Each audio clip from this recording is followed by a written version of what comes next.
अस्सलाम वालेकुम। इस वीडियो के अंदर आपके साथ डिस्कस किया जा रहा है capital budgeting and techniques. Lecture number 8 है फाइनेंशियल मैनेजमेंट का। इससे पहले जो लेक्चर 7 तक हमने डिस्कस कर चुके हैं उसके अंदर जो भी कॉन्सेप्ट डिस्कस किए वो आपको उन कॉन्सेप्ट की एप्लीकेशन यहाँ से नज़र आना स्टार्ट हो जाएगी। जैसे कि अपने प्रेजेंट वैल्यू कॉन्सेप्ट स्टडी किया था, एनपीवी स्टडी किया था, वो दोनों कॉन्सेप्ट आपको यहाँ पे नज़र आएंगे। उन्हीं की बेस के हमने ये कैपिटल बजटिंग कर रही है। कैपिटल बजटिंग क्या है, चले हम डॉक्यूमेंट पे चलते हैं और वहाँ पे स्टडी करते हैं। सबसे पहले इस कॉन्सेप्ट को हम देखते हैं कि कैपिटल बजटिंग है क्या। कैपिटल बजटिंग है कि आप फिक्स एसेट के अंदर इन्वेस्टमेंट जो करते हैं उसको कैपिटल बजटिंग कहते हैं। कौन से फिक्स एसेट वो फिक्स एसेट जो कि आपके बिजनेस के अंदर आपको कैश फ्लोज जनरेट करते हैं आपके लिए। जैसे कि सपोज कि आपको बिजनेस स्टार्ट करना चाह रहे हैं और आपको वो ऐसी मशीन जो कि आपके लिए वो प्रोडक्ट तैयार करे जो अपने प्रोडक्ट मार्केट के अंदर सेल करना है। सपोज कि आप जैसे एम्ब्रॉयडरी सेंटर होती है, दस्तकारी सेंटर जिसको कहते हैं, वहाँ पे यूज़ होने वाली जो मशीन्स है वो आपके फिक्स एसेट्स हो गए। आपको वो मशीन परचेज़ करेंगे तो तभी आप दस्तकारी या एम्ब्रॉयडरी का वर्क सारा कर सकते हैं, सिलाई का, कढ़ाई का, ये सारा काम वहाँ पे कर सकते हैं। इसी तरह अगर आपकी कोई फैक्ट्री है, फैक्ट्री के अंदर आप शर्ट्स बनाते हैं तो शर्ट्स जनरेट करने के लिए आपको मशीन जो चाहिए, सिलाई मशीन चाहिए या कोई कटिंग मशीन चाहिए, तो वो आपके फिक्स एसेट्स होंगे। कैपिटल बजटिंग ऐसे एसेट्स पे ही इन्वेस्टमेंट को कहा जाता है जो कि आपके लिए कैश फ्लो जनरेट करते हैं। तो फिक्स एसेट को लॉन्ग टर्म एसेट भी कहा जाता है और ये आपकी बैलेंस शीट के अंदर शो किए जाते हैं। और वर्किंग कैपिटल भी, कैपिटल बजटिंग भी आते हैं। वर्किंग कैपिटल भी इसके जो करंट एसेट्स हैं माइनस करंट लायबिलिटी जो आपको बैलेंस शीट के फर्स्ट वाले पार्ट में शो हो रहे होते हैं, वही बात यहाँ पे कर रहा है जो कि मैं आपको पहले बता चुका हूँ कि why capital budgeting is important.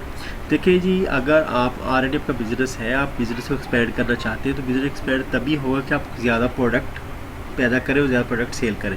तो तब पॉसिबल होगा जब आप ज़्यादा प्रोडक्ट बना सकेंगे। नहीं, आप ज़्यादा प्रोडक्ट कब बनेंगे जब आपके पास मशीन्स होगी, न्यू मशीन्स होगी, पहली वाली मशीन्स भी हो, न्यू मशीन्स भी परचेज़ करें ताकि आप प्रोडक्शन इंक्रीज़ कर सकें। तो इसी वजह से कैपिटल बजटिंग की जाती है ताकि आप अपने बिजनेस को एक्सपेंड कर लें। या इस वजह से भी की जाती है जो ओल्ड मशीन्स होती है, ज़ाहिर ओल्ड होते एक दिन ऐसा दिन भी आता है कि वो मशीन्स जो है वो आपके लिए प्रोडक्टिव नहीं रहती, एफिशिएंट नहीं रहती, या इवन के चलने के काबिल ही नहीं रहती। तो ऐसी प्लानिंग की जाती है कि नई मशीन परचेज़ की जाए और यहाँ पे बिजनेस एक्सपेंड करने के लिए नई मशीन परचेज़ की जाए। दोनों सूरतों में, ओल्ड मशीन्स को रिप्लेस करने के लिए या न्यू मशीन्स को परचेज़ करें ताकि बिजनेस को एक्सपेंड किया जाए। अच्छा, एक बड़े ही आसान अंदाज से कैपिटल बजटिंग समझ लें, अब फिर आगे चलते हैं। कैपिटल बजटिंग ये है कि आपने बिजनेस के अंदर जो इन्वेस्टमेंट्स कर रहे होते हैं, चाहे वो आपका नया बिजनेस है, चाहे आप नई मशीन्स खरीद रहे हैं, चाहे आप बिजनेस को एक्सपेंड कर रहे हैं, वट एवर दिस सिनेरियो, आप जब इन्वेस्टमेंट कर रहे हो उस इन्वेस्टमेंट को जो पैसा लगा रहे हैं उनको वैल्यूट करना कि ये पैसा लगाना हमारे लिए सूदमंद है, फ़ायदेमंद है कि नहीं। इस चीज़ का जो प्रोसेस है, वैल्यूएशन करना, पैसा लगाना फ़ायदेमंद है कि नहीं, इसको कैपिटल बजटिंग कहते हैं। सही है। ये डिसेंट्रलाइज्ड फंक्शन क्या मतलब क्या हुआ कि कुछ फंक्शंस, कुछ डिसीजंस ऐसे होते हैं कि जो कि जिनको सेंट्रलाइज कहा जाता है, कुछ को डिसेंट्रलाइज कहा जाता है। सेंट्रलाइज वो डिसीजन होते हैं जिनको एक ही कंपनी का सीईओ या कंपनी के कोई अथॉरिटी अकेले डिसीजन कर लेती है। डिसेंट्रलाइज फंक्शन या डिसीजन वो होते हैं जिन पे बहुत सारे फंक्शन या डिपार्टमेंट इन्वॉल्व होते हैं। तो कैपिटल बजटिंग, क्योंकि आपने मशीन्स को परचेज़ करनी है, बिजनेस को एक्सपेंड करना है, एक अकेले बंदे डेफिनेट डिसीजन नहीं हो सकता, काफ़ी लोगों को बैठ के प्लानिंग करनी पड़ती। अच्छा, ये सारी जो बातें मैंने आपको बताई, ये सारी बातें यही लिखी हुई है यहाँ पे, जो इंग्लिश में लिखी हुई है और मैंने आपको उर्दू में आसान अल्फाज में बताने की कोशिश की है। अच्छा, ये यहाँ पे बात हमने एक बात जो फर्स्ट लेक्चर में पढ़ी है उस बात को हमने भूलना नहीं है कि हम फाइनेंशियल मैनेजमेंट क्यों पढ़ते हैं या फाइनेंशियल मैनेजमेंट का मकसद क्या है कि maximise the share holder wealth, आसान अल्फाज में मालिक के जो पैसे लगे हुए बिजनेस के अंदर उसको मैक्सिमाइज करना, उसको मज़ीद बढ़ाना। अच्छा, अभी हम ये देखें कि कैपिटल बजटिंग का इसका कैसे ताल्लुक हो सकता है। आप कह रहे हैं आप इन्वेस्टमेंट कर रहे हो, आप कह रहे हैं इससे पैसे खर्च कर रहे हो, हम कह रहे हैं मैक्सिमाइज हो शेयर होल्डर वेल्थ। वो कैसे होगा कि अगर हमने कैपिटल बजटिंग प्रोसेस अप्लाई करके कैलकुलेट कर लिया कि ये जो इन्वेस्टमेंट हम करने जा रहे हैं ये इन्वेस्टमेंट फ़ायदेमंद है कंपनी के लिए, तो इसका मतलब है कंपनी के लिए मज़ीद कैश फ्लो लेके आएगी, पॉजिटिव कैश फ्लोज लेके आएगी, फ़ायदा होगा भी इसके प्रॉफिटेबल कैश फ्लोज लेके आएगी। जब प्रॉफिटेबल कैश फ्लोज आएंगे तो इन दी एंड क्या होगा, कंपनी के एसेट्स बढ़ेंगे और शेयर होल्डर वेल्थ बढ़ेगी। सही है जी। तो इस पूरे सिनेरियो को ज़हन में रखते हुए हमने कैपिटल बजटिंग करनी है। यहाँ पे एक एफिशिएंट मार्केट्स का जिक्र करेंगे। एफिशिएंट मार्केट्स मैं आपको समझा देता हूँ क्या होती है। एफिशिएंट मार्केट्स ऐसी मार्केट्स जहाँ पे किसी भी बिजनेस आइडियाज़ को टेकअप जब करते हैं तो एक तो मार्केट बड़ी फ्लोरिश करती है, बिजनेस आपका बीज का रन होता है, अच्छा रन होता है। और एफिशिएंट मार्केट का मतलब ये भी साथ लेना कि जब आपने बिजनेस अच्छा एक्सपेंड हो रहा है और आपको पॉजिटिव कैश फ्लोज आ रहे हैं, आपको अच्छे प्रॉफिट्स आ रहे हैं, तो दूसरे जो कंपेटिटर्स हैं वो आ जाएंगे मार्केट के अंदर। आपने देखो कि जिस पे प्रॉफिट ज़्यादा होते हैं, जिस बिजनेस में सारे लोग उस पर इन्वेस्ट करना पसंद करते हैं। तो एफिशिएंट मार्केट्स को पाकिस्तान में बताया जा रहा है कि पाकिस्तान एक ऐसा कंट्री है जहाँ पे एफिशिएंट मार्केट्स का सिनेरियो है। आप कोई भी बिजनेस करते हैं, अगर कैश फ्लोज आपको पॉजिटिव आते हैं और अच्छे प्रॉफिट्स आते हैं तो दूसरे लोग भी उस बिजनेस में इन्वेस्ट करना पसंद करते हैं और with the passage of time वो जो प्रॉफिट है वो कम होना शुरू हो जाते हैं। अभी तो हमने जो कैपिटल बजटिंग को डिस्कस किया वो हमने जनरली डिस्कस किया, उसके कॉन्सेप्ट को समझा है और क्या है वो बैलेंस शीट में कैसे होता है और इसकी शेयर होल्डर वेल्थ कैसे इंक्रीज होती है, ये सारे हमने क्वेश्चन को एड्रेस किया। अभी हमने देखना कि टेक्निक्स कौन सी है जो कि कैपिटल बजटिंग करने के लिए यूज़ होती है। जो टेक्निक 3 और 5 है, LPV and internal rate of return, ये दोनों हमने लेक्चर 9 में भी डिस्कस कर दी, इसके दोबारा भी डिस्कस होगी थोड़ी ज़्यादा डिटेल में। चलिए जी, सबसे पहले हम डिस्कस करते हैं पे बैक पीरियड। पे बैक पीरियड क्या है ये पढ़े जी। ये कह रहा है कि आपको अगर आपने जो इन्वेस्टमेंट है किसी बिजनेस में की हुई टोटल इन्वेस्टमेंट, वो कितने अरसे में, कितने मंथ में, कितने सालों में, कितने पीरियड में वो आपको बिजनेस आपको रिटर्न कर देता है। मीन्स कि अगर आपने 1 लाख रुपये से कोई बिजनेस स्टार्ट किया है तो आप उस 1 लाख को दोबारा कैसे कितने अरसे में अर्न कर लेते हैं। ज़ाहिर प्रॉफिट आएगी तो अर्न करेंगे, तो जितना वो पीरियड में होंगे प्रॉफिट अर्न होगी उसको कहा जाता है कि पे बैक पीरियड। इसके अंदर पहले हम एग्जांपल लेते हैं, वही कैफ़े वाली एग्जांपल लेते हैं कि आपने जो 2 लाख इन्वेस्टमेंट की और पहले साल के अंदर हर मंथ आपने 10,000 प्रॉफिट आ रहा था, आपको कैश फ्लो भी वो प्रॉफिट आ रहा था और 20,000 आपको सेकंड ईयर में आता हर मंथ में। तो आप देखें कि 10,000 के लिहाज से 120 बच जाता है, 120K 1,20,000 बच जाता है पहले साल में, और बाकी रह गया 2 लाख से डिफरेंस ले तो सिर्फ 80,000 का डिफरेंस रह गया। सही है जी, वो यहाँ पे यही कह रहा है। फिर बाकी के दूसरे साल में आपको हर मंथ में कितना 20,000 आ रहा था, तो 20,000 को आप 4 से मल्टीप्लाई करो तो 80,000 आ गया। तो 20 के आपने 16 इंस्टॉलमेंट या 16 मंथ में पहले 12 महीनों में आपने 1,20,000 अर्न कर लिए, फिर अगले आप 4 महीनों में आपने 80 और किया, तो 2 लाख रुपये आपको रिकवर हो गए जो कि आप इनिशियली एज एन इन्वेस्टमेंट आपके बिजनेस में लगाए थे। आपने टोटल अमाउंट देख रही है कि जितनी इन्वेस्टमेंट की थी और कितने आपको जितने पीरियड में आपको रिटर्न हो गए, इसी को कहते हैं पे बैक पीरियड। इसमें टाइम वैल्यू ऑफ मनी का कॉन्सेप्ट इग्नोर किया जाता है। यही इसका ड्रॉबैक है कि पे बैक पीरियड ये नहीं देखता कि कैश फ्लो जो आपको आए हैं वो कितने पीरियड कितने अरसे बाद आपको रिकवर हो रहे हैं, लेकिन बस टोटल पीरियड देखा जाए इतने साल में आपको, इतने अरसे में, इतने मंथ में आपको रिकवर हो जाते, ये पे बैक पीरियड है। और ये इसको जो इग्नोर करता है टाइम वैल्यू ऑफ मनी को, ये इसका ड्रॉबैक है। अच्छा जी, सेकंड जो था कैपिटल बजटिंग टेक्निक, जो सेकंड थी वो थी return on investment. Return on investment में हमने क्या देख रहा है कि वो कैश फ्लो जो हमने जैसे कहा था, हमने 120,000 हमें रिसीव हुए फर्स्ट ईयर में, हमें 240,000 सेकंड ईयर में, कैफ़े वाली एग्जाम्पल की बात कर रहा हूँ। वो कह रहा है कि इसी को हम परसेंटेज में अगर देखा जाए, इन्वेस्टमेंट के ऊपर परसेंटेज, ठीक है, जैसे रिटर्न और इन्वेस्टमेंट, मैंने कहा था return means profit cash flows, जो पॉजिटिव कैश फ्लोज होते हैं। इन्वेस्टमेंट आपकी थी, उसके ऊपर जितना भी आपको प्रॉफिट आ रहा है उसको परसेंट इन्वेस्टमेंट की रेशो के साथ रेशो आपने देखनी है और आपको पता चलेगा कि परसेंटेज में इतना आपको रिटर्न आया। तो इसका फॉर्मूला यह लिखा हुआ है, ROI is equal to summation. ये जो सिग्मा जो लिखा हुआ है ये समेशन की एग्जाम्पल है, जमा की प्लस की है, CF cash flow divided by N। ठीक है, ये जितने भी कैश फ्लो हुए हैं उनका आप एक एवरेज कैश फ्लो ले लो। ठीक है जी, क्या लिखा है, annual average cash flow. Annual average होगा कैश फ्लो टोटल जमा करके डिवाइड बाय N कर दो, जितने भी टोटल कैश फ्लो से, तो क्या हो गया, एनुअल एवरेज कैश फ्लो हो गया। Baking as a percentage of investment, आप डिवाइड करें टोटल के साथ, दोनों की रेशो होगी तो आपके पास परसेंटेज में इन्वेस्टमेंट आ जाएगी, तो इसको कहेंगे रिटर्न ऑन इन्वेस्टमेंट। अभी हम इसकी एग्जांपल देख लेते हैं, यहाँ से आपको थोड़ा ज़्यादा क्लैरिफाई हो जाएगा। वही कैफ़े वाली एग्जांपल है, 2 लाख हमारी इन्वेस्टमेंट थी, देखिए 10,000 पर मंथ आए पहले साल में, तो कितने बन गए 1,20,000, सही है जी, 12 महीनों के लिए। फिर सेकंड ईयर में आपको 20,000 पर मंथ आए हर मंथ, और सेकंड ईयर में फिर 12 मंथ है और उसका 12 से मल्टीप्लाई करके 2,40,000 आ गए। क्या मैंने कहा था कि जितने भी कैश फ्लो आए उनको आपने उनका एवरेज ले लेना। देखिए हमने साल वाइज लिया, तो एक साल का ये, दूसरे साल का ये, तो डिवाइड कर दिया 2 से, 2 साल बने हमारे, तो एवरेज कैश फ्लो हमारा जो भी निकलेगा डिवाइडेड बाय 2 लाख, जो कि हमारी इन्वेस्टमेंट थी 90%। हमारे पास रिटर्न ऑन इन्वेस्टमेंट क्या निकला 90%। हमारे कैश फ्लो अगर हम ओरिजिनल इन्वेस्टमेंट पे देखें तो 90% तक हमारी वो रिटर्न आ रहा है हमें, सही है जी। आगे चलते हैं। अच्छा जी, नेट प्रेजेंट, चलिए एक बात और सुन ले कि जो 90% है वो एनुअल रिटर्न ऑन इन्वेस्टमेंट है, कि साल में हमने अपने इन्वेस्टमेंट के ऊपर का 90% रिटर्न ले लिया है, ठीक है। जैसे 90% समझे कि पेमेंट जो हमने इन्वेस्टमेंट की थी उसकी पेमेंट बैक हो गई है, पेमेंट हमारे पास वापस आ गई है, सही है जी, ऐसे भी आप कह सकते हैं उसको। नेट प्रेजेंट वैल्यू से बड़े अच्छे से वाकफ़ है कि डिस्काउंटिंग प्रोसेस अप्लाई किया जाता है, डिस्काउंटिंग अप्लाई की जाती है और प्रेजेंट वैल्यू कैलकुलेट की जाती है।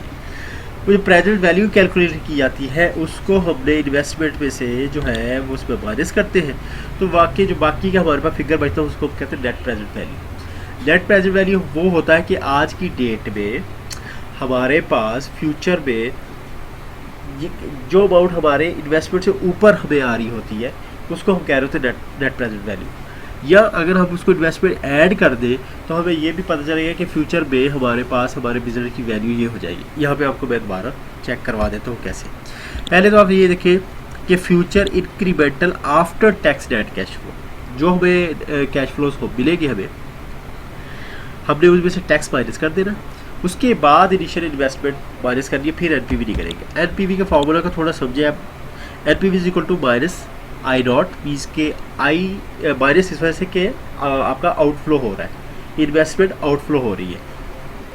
अच्छा, दूसरा है कि आप summation sum of cash flows, T means के जितने पीरियड के भी आप लेंगे over 1 plus I means interest rate की पावर टी जो हो पीरियड है आपका। आप इस वाले को जो समेशन वाले फिगर को आप ऐसे एक्सपेंड भी कर सकते हैं। बुक पे एक्सपेंड नहीं भी किया तो मैंने आपको एक्सपेंड कर दिया कि इसका मतलब यही होता है कि आप जितनी मर्जी आप डॉट डॉट डॉट का मतलब कि इसी तरह कंटिन्यू करते जाए, आप लिखते जाए। बाकी यहाँ पे नीचे ये लिख भी दिया गया है कि ये जो नोमेनक्लेचर लिख दिया गया कि ये जो अल्फ़ाबेट्स यूज़ हुए, कुछ जो इम्पोर्टेंट है एनपीवी के बारे में वो पहले हम डिस्कस कर लेते हैं, फिर हम इसकी कैलकुलेशन देख लेते हैं। देखिए जी, सबसे पहले देखिए कि डिसएडवांटेज ये है इसका कि इसमें बहुत सारी कैलकुलेशन जो है वो एस्टिमेट की जाती है। जैसे हम क्या कर रहे हैं, कैपिटल बजटिंग प्रोसेस को हम टेक्निक को एस्टिमेशन जो इसके अंदर वो एस्टिमेट कर रहे हैं कि हमारी इन्वेस्टमेंट है वायबल है कि नहीं। उसके लिए ज़ाहिर है हमारे पास कैश फ्लो एक्चुअल तो होते नहीं है, हम पहले ही बैठ के फ्यूचर का अंदाज़ा लगा रहे होते हैं कैश फ्लोज का। ये तो हमने फ्यूचर कैश फ्लो को फोरकास्ट करना है, ये अंदाज़ा होगा इतने इतने कैश फ्लो आएंगे मंथली में, ठीक है जी। फिर डिस्काउंट फैक्टर भी ज़ाहिर पे एज्यूम करना पड़ता है, ये दो चीज़ें एज्यूम करनी पड़ती है हमें। और उसके बाद हम जो कैलकुलेशन करते हैं, अगर एनपीवी जो वैल्यू अभी हम कैलकुलेट भी करेंगे और प्रीवियस लेक्चर में हम कर चुके हैं, वो ग्रेटर देन 0 होती है तो हम कहते हैं कि प्रोजेक्ट एक्सेप्टेड है, मीन्स कि इसको अडॉप्ट करना चाहिए, इस प्रोजेक्ट को हमने टेकअप करना चाहिए। अभी अगर दो या तीन प्रोजेक्ट्स की हमने कैलकुलेशन किया, उस पर देखें एक ही टाइप पे कैलकुलेशन करें तो देखें फिर जिसकी एनपीवी ज़्यादा आप उसको अडॉप्ट कर लें। अभी हम देखते हैं कैलकुलेशन एग्जाम्पल, वही कैश फ्लो लेंगे हमने जो कि हमने कैफेटेरिया वाली एग्जाम्पल ली, वो हमें अभी याद हो जानी चाहिए कि फर्स्ट ईयर में हमारे टोटल कैश फ्लो जो बने थे 120,000 बने थे 10,000 पर मंथ के हिसाब से, और सेकंड ईयर में हमें 20,000 पर मंथ आ रहे थे तो 2,40,000 पूरे साल में आ गए, तो दो कैश फ्लो हमारे पास आ गए। एनपीवी का फार्मूला मैंने दोबारा रिप्रोड्यूस कर दिया यहाँ पे। आप ये देखें कि ये फार्मूला मैंने आपको बताया था ऊपर, ये वाला सही है जी। इसके बाद आप उसी को मैंने एक्सपेंड किया, दो कैश फ्लोज है तो ये लिख दिया और एक ये लिख दिया, माइनस इन्वेस्टमेंट जो थी मेरी 2 लाख की वही लिख ली हमने, और पहले साल में 1,20,000 हमारे कैश फ्लो थे डिवाइडेड बाई 1 प्लस 0.10 की पावर 1। पहले साल में हमारे पास 10% जो था हमारा इंटरेस्ट रेट वो लगाया हमने, और सेकंड ईयर में हमने पावर 2 कर दिया और ऊपर हमने 2,40,000 जो कैश फ्लो था वो लिख लिया। अभी हम देख लेते हैं कि आंसर हमारे पास क्या आ गया। ले जी, ये आंसर आ गया हमारे पास। ठीक है जी। अच्छा, इसका ये भी मतलब होता है कि जो हमारे पास 2 लाख की इन्वेस्टमेंट थी, 2 साल के बाद हमारी वही इन्वेस्टमेंट या वही बिज़नेस बढ़ के ये 1,07,438 रुपये इस पर ऐड करे तो बचेगा 3,07,438 रुपये का बिज़नेस हो जाएगा आज की वैल्यू में। ठीक है, नेट प्रेजेंट वैल्यू ये भी बता रही है कि इसका मतलब हमारा बिज़नेस बढ़ रहा है, इन टर्म्स ऑफ मनी हमारा बिज़नेस बढ़ रहा है। अच्छा, यहाँ पे वही कि आपके नीचे आपको arrow, time and arrow diagram दिखाएगा, उससे आप वैसे ही बहुत फेमिलियर हैं तो आप वो खुद ही देख लीजिएगा। इस वजह से आप अगली टेक्निक देखते हैं। देखिए, अभी आप आ गए हैं प्रॉफिटेबिलिटी इंडेक्स के ऊपर। इसको कॉस्ट बेनिफिट रेशियो भी कहा जाता है। प्रॉफिटेबिलिटी इंडेक्स बहुत आसान इस तरह भी है क्योंकि एनपीवी के अंदर जो वैल्यूज़ हमने देखी थी उन्हीं वैल्यूज़ की ये रेशो है। वहाँ तो हमने प्लस माइनस के जरिए आंसर निकाला था, यहाँ हमने रेशो भी निकाला, परसेंटेज में डेफिनेटली आंसर आएगा हमारा। सही है जी। कैसे कि हमारे में ये कैश फ्लो से हमने देखे, हमने ऊपर कैलकुलेट किए थे, जो कि हमने निकाले थे 1,07,438 बीस के ऊपर वाले जो न्यूमिनेटर है, जो ऊपर वाली वैल्यू है, उसके जो कैश फ्लोज उनको जब हम प्रेजेंट वैल्यू कैलकुलेट करते हैं तो 1,07,438 रुपये बनेंगे। डिवाइड करेंगे आई नॉट के साथ जो कि पर 2 लाख है, तो रेशो निकालेंगे तो आंसर देख लेते हैं क्या आता है। अभी पहले इसकी कैलकुलेशन देखते हैं। कैलकुलेशन में देखें वही कैश फ्लोज है, उसको हमने 120,000 लिखा डिवाइड बाई 1 प्लस 0.1, इसी तरह 240,000 लिखा और डिवाइडेड बाय ये करके और होल डिवाइडेड बाय 2 लाख। वो फार्मूला आप देख लीजिएगा, आंसर है 1.54। याद रखिएगा कि यहाँ पे वो लिख रहा है, ये जो मैंने ये वाला हाईलाइट कर दिया, इसमें लिख रहा है कि अगर pi profitability index greater than 1 होता है तो वो जो प्रोजेक्ट है या वो इन्वेस्टमेंट वाइबल होती है, उसको आप एक्सेप्टेबल कंसीडर किया जाएगा उस प्रोजेक्ट को। अभी आखिरी जो है हमारी टेक्निक वो है इंटरनल रेट ऑफ रिटर्न। अच्छा, इंटरनल रेट हमने इसकी ये भी ज़्यादा मुश्किल नहीं है, लेकिन इसकी कैलकुलेशन थोड़ी कम्बरसम होती है, थोड़ी डिफ़िकल्ट होती है करने के लिए। वो आपको पता चल जाएगा वो क्यों होती है। एनपीवी का जो फॉर्मूला था, उस फॉर्मूले को एनपीवी के सारे फॉर्मूले को अगर इक्वल टू 0 पुट कर दिया जाए और उसके अंदर जो इंटरेस्ट रेट हम यूज़ कर रहे थे एनपीवी के अंदर वो हमें दिया हुआ ना हो, सिर्फ कैश फ्लोज हमारे पास हो, हम उन कैश फ्लोज की बुनियाद के ऊपर हम इंटरेस्ट फाइंड कर लें अगर उस इक्वेशन में से, तो जो इंटरेस्ट रेट हमें फाइंड होगा उससे कहेंगे इंटरनल रेट ऑफ रिटर्न। सही है जी, यहाँ तक हो गया। अभी यहाँ से आपको एक बात और बताना चाह रहा है कि जो इंटरनल रेट ऑफ रिटर्न है वो जैसे आपको बताया कि एनपीवी इज इक्वल टू जब 0 हो जाता है तो वहाँ पे मिलता है। ये जो इंटरनल रेट ऑफ रिटर्न है, तो ये पूरे प्रोजेक्ट के पूरे लाइफ साइकिल या पूरे लाइफ टाइम का एक ही होता है, कॉन्स्टेंट होता है। वो क्यों, वो भी आपको आइडिया हो जाएगा जब आप कैलकुलेशन करेंगे। जबकि एनपीवी के अंदर जो इंटरेस्ट रेट थे हम हर पीरियड का डिफरेंट ले सकते, मतलब सेम भी हो सकता है, ले रहे थे बल्कि हम, और सेम भी ले सकते हैं, डिफरेंट भी ले सकते हैं। जैसे कि हमने पहले साल में 1.10 लिया अगर, तो हो सकता है सेकंड ईयर में 1.20 ले या 1.5 ले रेट ऑफ रिटर्न या इंटरेस्ट रेट। अभी हम देखते हैं कि इसकी कैलकुलेशन कैसे हो। इससे पहले मैं आपके साथ ये शेयर करना चाहिए, IRR can be that it is break your rate of return.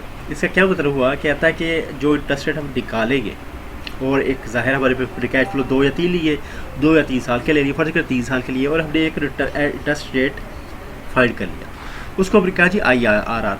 वो IRR हमें ये भी बताता है कि अगर हमने 3 साल के कैश फ्लो लिए तो 3 साल के अंदर हमने प्रोजेक्ट की अगर टोटल इन्वेस्टमेंट को हमने हासिल करना है, वापस हासिल करना है जो इन्वेस्ट किए हुए पैसे, तो हमें उस इंटरेस्ट रेट वो जो हमने फाइंड किया उसी के ऊपर हमें अगर इंटरेस्ट हमें रिटर्न आते रहेंगे तो हम इस बात काबिल होंगे, तो हम प्रोजेक्ट की पूरी कॉस्ट रिकवर कर लेंगे। IR जो है वो ट्रायल बेसिस पे होता है कैलकुलेट, वो अभी हम देखते हैं कि कैसे।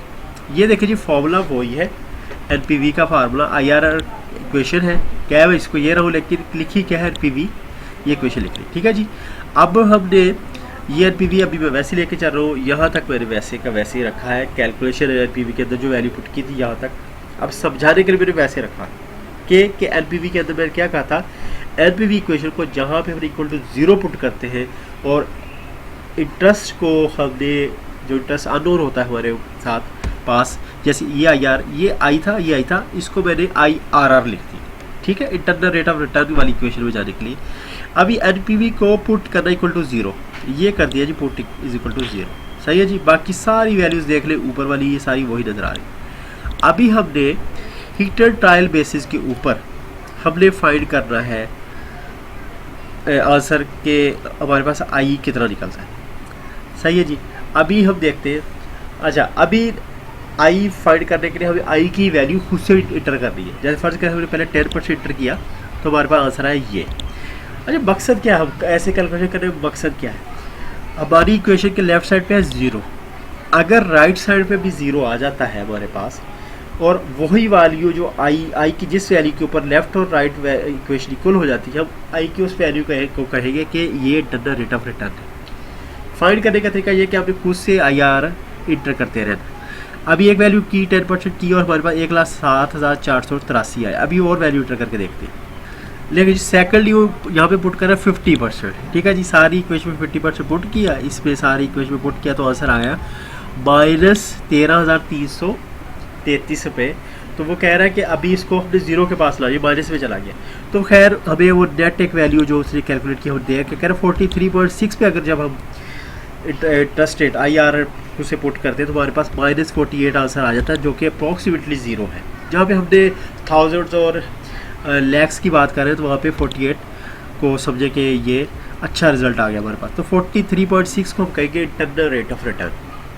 अच्छा यहाँ भी हम रुकते हैं और मैं आपको एक दो बातें बता दूँ, फिर ये लेक्चर हम ख़त्म करते हैं। ये कि अगर आपने 2 साल के अंदर 2 लाख रुपए रिकवर करने बिजनेस से, तो आपको 43.6% में अगर आपको कैश फ्लोज आते रहे तो आपके 2 साल के अंदर आपकी इन्वेस्टमेंट पूरी हो जाएगी। नंबर 9 के अंदर, और इंशाल्लाह इसको मज़ीद डिटेल में देखेंगे एनपीवी को और आईआरआर को। चले जी, अल्लाह हाफिज़।